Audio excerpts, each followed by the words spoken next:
Hey coin collectors, and welcome to DC Coin World International Coin Channel. And today we're going to talk about the 1993 United States dimes. Here is a Philadelphia one here with the P, Denver one here with the D, a San Francisco one here, and another San Francisco one here. And this is a silver one. This is a clad one. So San Francisco made two different dimes that year, including the silver. And then why is this penny here? This is a 1993 penny, but it turns out that one of the more famous coins from 1993 is a penny stamped on top of a dime. And we're going to take a look at that. And essentially what happened was they had a dime like this from Philadelphia, and they stamped a penny stamp on top of it. And it is just a mess. So that's enough about the penny on the dime. Let's just talk about the real dimes. This one from Philadelphia, where they made 766 million dimes. And you notice this one right up front, there's something wrong with this dime. There's some kind of edge over here that you never see on a dime, where it kind of got widened out and stamped wrong. That probably is not going to add a whole lot of value to this dime, but if you want to compare what the difference is between that one and a regular dime, we can put this one next to it, and you'll see that this one is, the line comes right down through here, and this one is just, it's almost like it's just been cut back a little bit or smoothed out along there, like a ramp has been put in there, and there is a little chip down there. So this Philadelphia dime, probably not worth a lot, even though it looks like that. We see it says Liberty here. In God We Trust under Franklin Delano Roosevelt's chin, P here, and there's a JS down there for John Sinek.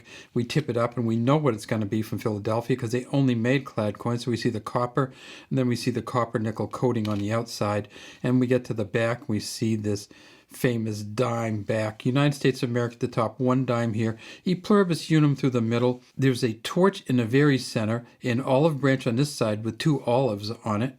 On this side there is an oak branch with some acorns on it. So see the acorn here, see the olive here at the end of my pointer.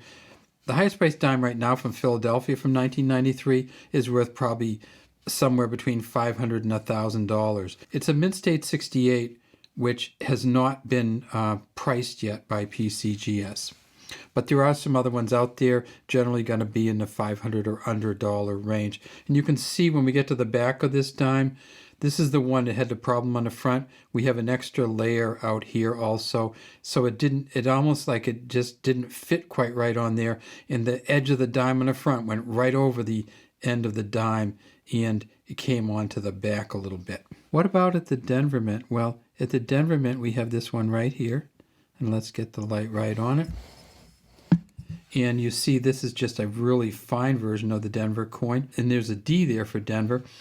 At the Denver Mint, they have a Mint State 68. They found 4 of them so far at Mint State 68 that PCGS has graded. And those are valued at about $1,550. They made $750 million at the Denver Mint. So between the two mints, about $1.5 billion of these. They made them in 2 different ways at San Francisco.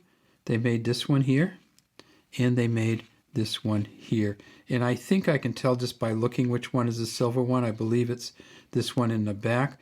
But let's tip them up on the edge and see. So we tipped this up with C. Oh, I got them wrong. How do you like that? So this one, see how this one looks a little yellowish here? But that's not the silver one, because this one's actually a much better condition one.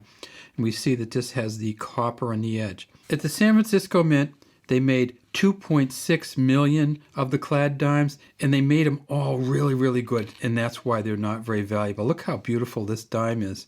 You'll never see a much better dime than this, but at a proof 70, the San Francisco Mint coin with the S on it's only worth $20. The best you can possibly get from San Francisco from 1993, valued at $20, and just see how nice this is. So I'm touching it, which I wouldn't do normally with a really expensive coin, but it would cost $40 to get this graded, probably around there, and it would only be worth $20. So you don't get these graded if you have a proof 70 or think you might have a proof 70 from 1993. You just buy one from somebody else who got it graded as part of a package or whatever, or who got it graded by mistake, not knowing that it was only worth $20.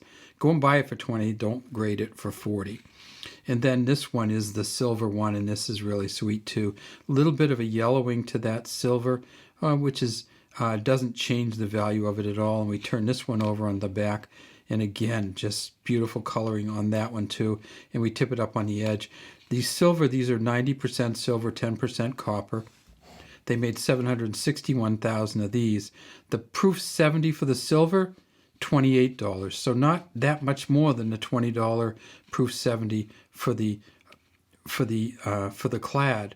And that's because all of the 1993 S coins, both silver and clad, are somewhere between, almost all of them are somewhere between a proof 68 and a proof 70. They just did such a good job that there's not much differentiation.